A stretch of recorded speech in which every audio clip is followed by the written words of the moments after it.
Hello to chapter 64 of Moby Dick by Herman Melville, and this chapter is titled Stubb's Supper. Stubb's whale had been killed some distance from the ship. It was a calm, so forming a tandem of 3 boats, we commenced the slow business of towing the trophy to the Pequod. And now, as we 18 men with our 36 arms and 180 thumbs and fingers slowly toiled hour after hour upon that inert, sluggish corpse in the sea, and it seemed hardly to budge at all, except at long intervals, good evidence was hereby furnished of the enormousness of the mass we moved. For upon the great canal of Hang-ho, or whatever they call it in China, 4 or 5 labourers of the footpath will draw a bulky freighted junk at the rate of a mile an hour, but this grand argosy we towed heavily forged along, as if laden with piglet in bulk. Darkness came on, but 3 lights up and down in the Pequod's main rigging dimly guided our way, till, drawing nearer, we saw Ahab dropping one of several more lanterns over the bulwarks. Vacantly eyeing the heavy whale for a moment, he issued the usual orders for securing it for the night, and then, handing his lantern to a seaman, went his way into the cabin and did not come forward again until morning.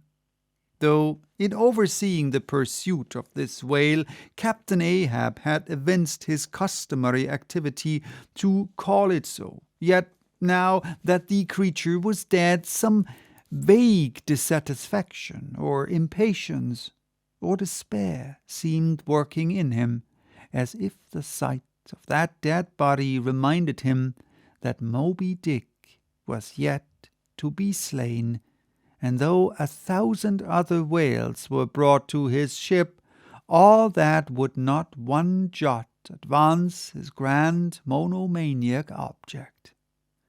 Very soon you would have thought from the sound on the Pequod's decks that all hands were preparing to cast anchor in the deep, for heavy chains are being dragged along the deck and thrust rattling out of the portholes. But by those clanking links the vast corpse itself, not the ship, is to be moored. Tied by the head to the stern and by the tail to the bows, the whale now lies with its black hull close to the vessels, and seen through the darkness of the night, which obscured the spars and rigging aloft, the 2, ship and whale, seemed yoked together like colossal bullocks, whereof one reclines while the other remains standing. If moody Ahab was now all quiescence, at least so far as could be known on deck, Stubb, his second mate, flushed with conquest, betrayed an unusual but still good-natured excitement. Such an unwonted bustle was he in that the staid Starbuck, his official superior, quietly resigned to him for the time the sole management of affairs. One small helping cause of all this liveliness in Stubb was soon made strangely manifest. Stubb was a high liver. He was somewhat intemperately fond of the whale as a flavorish thing to his palate. A steak, here I sleep, you to go overboard, you go and cut me one from his small. Here be it known that, though these wild fishermen do not, as a general thing, and according to the great military maxim, make the enemy defray the current expenses of the war, at least before realizing the proceeds of the voyage, yet now and then you find some of these Nantucketers who have a genuine relish for that particular part of the sperm whale designated by Stubb, comprising the tapering extremity of the body. About midnight that steak was cut and cooked and lighted by 2 lanterns of sperm oil. Stubb stoutly stood up to his spermaceti supper at the capstan head, as if that capstan were a sideboard. Nor was Stubb the only banqueter on whale's flesh that night. Mingling their mumblings with his own mastications, thousands on thousands of sharks, swarming round the dead leviathan, smackingly feasted on its fatness. The few sleepers below in their bunks were often startled by the sharp slapping of their tails against the hull, within a few inches of the sleepers' hearts. Peering over the side, you could just see them, as before you heard them, wallowing in the sullen black waters and turning over on their backs as they scooped out huge globular pieces of the whale of the bigness of a human head. This particular feat of the shark seems all but miraculous. How at such an apparently unassailable surface they contrive to gouge out such symmetrical mouthfuls remains a part of the universal problem of all things.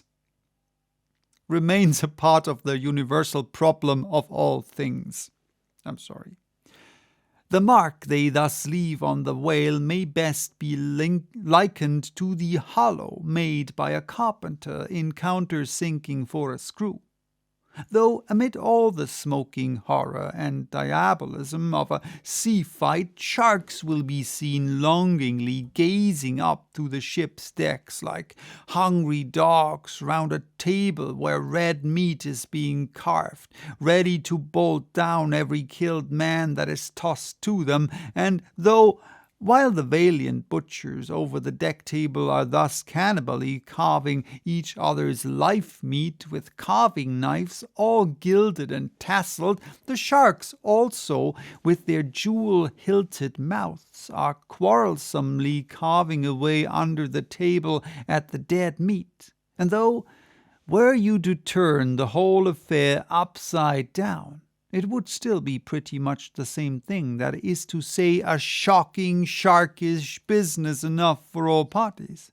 And though sharks are the invariable outriders of all slave ships crossing the Atlantic, systematically trotting alongside to be handy in case a parcel is to be carried anywhere or a dead slave to be decently buried, and though one or two other like instances might be set down, touching the set terms, places, and occasions when sharks do most socially congregate and most hilariously feast, yet is there no conceivable time or occasion when you will find them in such countless numbers, and in gayer or more jovial spirits than around a dead sperm whale moored by night to a whale ship at sea.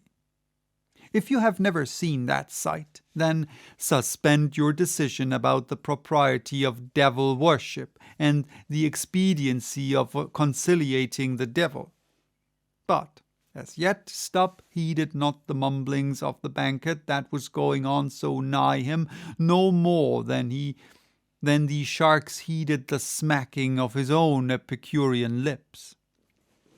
"Cook, cook, where's that old Fleece?" he cried, at length widening his legs still further, as if to form a more secure base for his supper, and at the same time darting his fork into the dish as if stabbing with his lance. "Cook, you cook! Sail this way, cook!" The old black, not in any very high glee at having been previously routed from his warm hammock at a most unseasonable hour, came shambling along from his galley, for, like many old blacks, there was something the matter with his knee-pans, which he did not keep well scored, like his other pans. This old Fleece, as they called him, came shuffling and limping along, assisting his step with his tongs, which, after a clumsy fashion, were made of straightened iron hoops. This old Ebony floundered along and, in obedience to the word of command, came to a dead stop on the opposite side of Stubb's sideboard, when, with both hands folded before him and resting on his two-legged cane, he bowed his arched back still further over, at the same time sideways, inclining his head so as to bring his best ear into play. "Cook," said Stubb, rapidly lifting a rather reddish morsel to his mouth, "don't you think the steak is rather overdone? You've been beating the steak too much, cook. It's too tender. Don't I always say that to be good a whale steak must be tough? There are those sharks now over the side. Don't you see they prefer it tough and rare? What a shindy they're kicking up. Cook, go and talk to 'em. Tell them they are welcome to help themselves civilly and in moderation, but they must keep quiet. Blast me if I can hear my own voice. Away, cook, and deliver my message. Here, take this lantern," snatching one from his sideboard. "Now then, go and preach to them." Sullenly taking the offered lantern, old Fleece limped across the deck to the bulwarks, and then, with one hand drooping his light low over the sea, so as to get a good view of his congregation, with the other hand he solemnly flourished his tongues, and, leaning far over the side, in a mumbling voice, began addressing the sharks, while Stubb, softly crawling behind, overheard all that was said. "Fellow critters, I see ordered here to say that you must stop that damn noise there, you hear? Stop that damn smacking up the lips. Must stop say that you can fill your damn bellies up to the hatchings, but by gore, you must stop that damn racket." "Cook!" here interposed Stubb, accompanying the word with a sudden slap on the shoulder. "Cook, why, damn your eyes, you mustn't swear that way when you're preaching. That's no way to convert sinners, cook." "Who that? Then preach to him yourself," sullenly turning to go. "No, cook, go on. Go on." "Well then, beloved fellow critters." "Right," exclaimed Stubb approvingly. "Coax him to it. Try that." And Fleece continued. "Do you is all sharks, and by nature very voracious, yet I say to you, fellow critters, that voraciousness, stop that damn slapping up the tail. How you think to hear, s'pose you keep up such a damn slapping and biting there?" "Cook!" cried Stubb, collaring him. "I won't have that swearing. Talk to him gentlemanly." Once more the sermon proceeded. "Your voraciousness, fellow critters, I don't blame ye so much for. That is nature, and can't be helped. But to govern that wicked nature, that is the point. You is sharks, certain. But if you govern the shark in you, why then you be angel. For all angel is nothing more than the shark well governed. Now, look here. Brethren, just try once to be civil, and helping yourselves from that whale. Don't be tearing the blubber out your neighbor's mouth, I say. Is not one shark dood ride as thunder to that whale? And by gore, none on you has the right to that whale. That whale belongs to someone else. I know some o' you has very big mouth, bigger than others. But then the big mouth sometimes has the smaller bellies, so that the bigness of the mouth is not to swallow with, but to bit off the blubber for the small fry of sharks that can't get into the ground to help themselves." "Well done, old Fleece," cried Stubb. "That's Christianity. Go on." "No use going on. The damn villains will keep us scrounging and slapping each other, Massa Stubb. They don't hear one word. No use of preaching to such damn gluttons as you call 'em, till their bellies is full, and their bellies is bottomless. And when they do get them full, they won't hear you then. For then they sink in the sea, go fast to sleep on the coral, and can't hear nothing at all. No more forever and ever." "Upon my soul, I'm about of the same opinion, so give the benediction, Fleece, and I'll away to my supper." Upon this, Fleece, holding both hands over the fishy mob, raised his shrill voice and cried, "Cussed fellow critters, kick up the damnedest row as ever you can, fill your damn bellies till they bust and then die." "Now, cook," said Stubb, resuming his supper at the capstan, "stand just where you stood before, there, over against me, and pay particular attention." "Oh, attention," said Fleece, again stooping over upon his tongs in the desired position. "Well," said Stubb, helping himself freely meanwhile, "I shall now go back to the subject of this steak. In the first place, how old are you, cook?" "What that do with the take?" said the old black testily. "Silence! How old are you, cook?" "'Bout 90, they say," he gloomily muttered. And have you lived in this world hard upon 100 years, cook, and don't know yet how to cook a whale steak?" Rapidly bolting another mouthful at the last word, so that the morsel seemed a continuation of the question. "Where were you born, cook?" "In the hatchway, in ferryboat, going over the Ranwoki." "Born in a ferryboat? Born in a ferryboat? That's queer, too. But I want to know what country you were born in, cook." "Didn't I say the Ranwoki country?" he cried sharply. "No, you didn't, cook. But I'll tell you what I'm coming to, cook. You must go home and be born over again. You don't know how to cook a whale steak yet." "Bless my soul if I cook another one," he growled angrily, turning round to depart.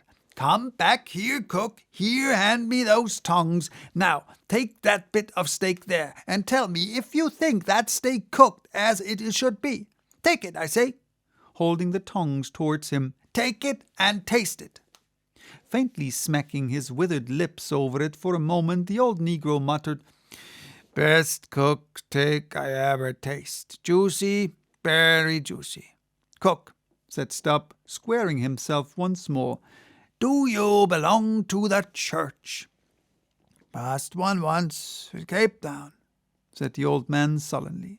"And you have once in your life passed the holy church in Cape Town, where you doubtless overheard a holy parson addressing his hearers as his beloved fellow creatures, have you, cook? And yet you come here and tell me such a dreadful lie as you didn't just now, eh?"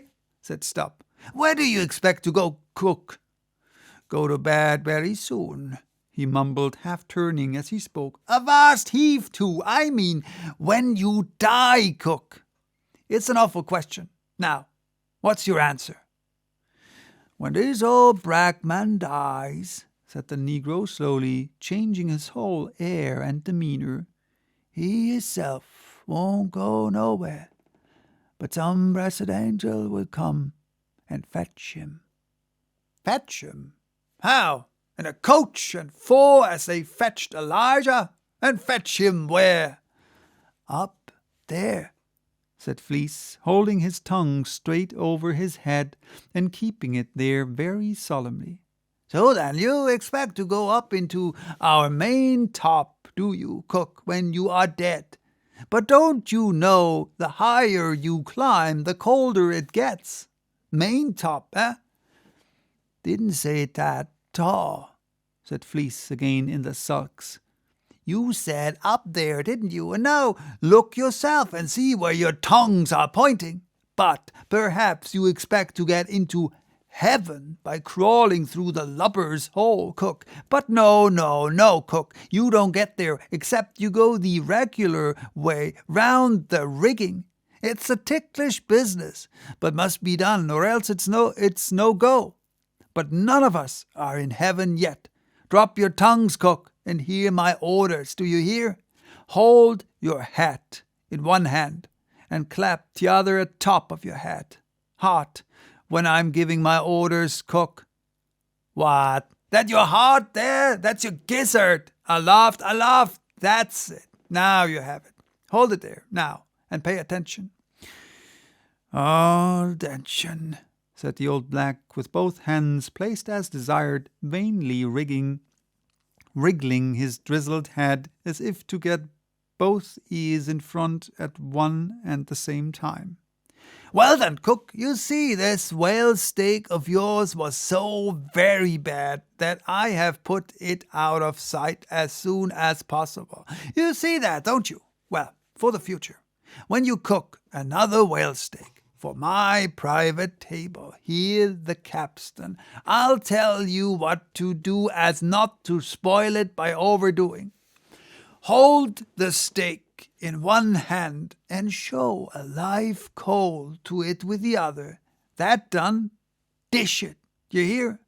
And now, tomorrow, cook, when we are cutting in the fish, be sure you stand by to get the tips of his fins. Have them put in pickle. As for the ends of the flukes, have them soused, cook. There, now you may go." But Fleece had hardly got 3 paces off when he was recalled. "Cook, give me the cutlets for supper tomorrow night in the mid-watch. Do you hear? Away you sail then. Aloha! Stop! Make a bow before you go.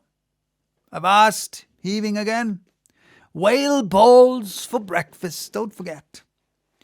Wish by gore, whale eat him instead of him eat whale.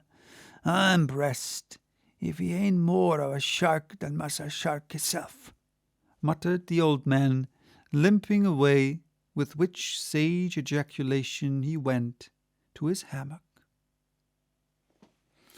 So that was chapter 64. Bye-bye. Till next time with chapter 65, titled The Whale as a Dish.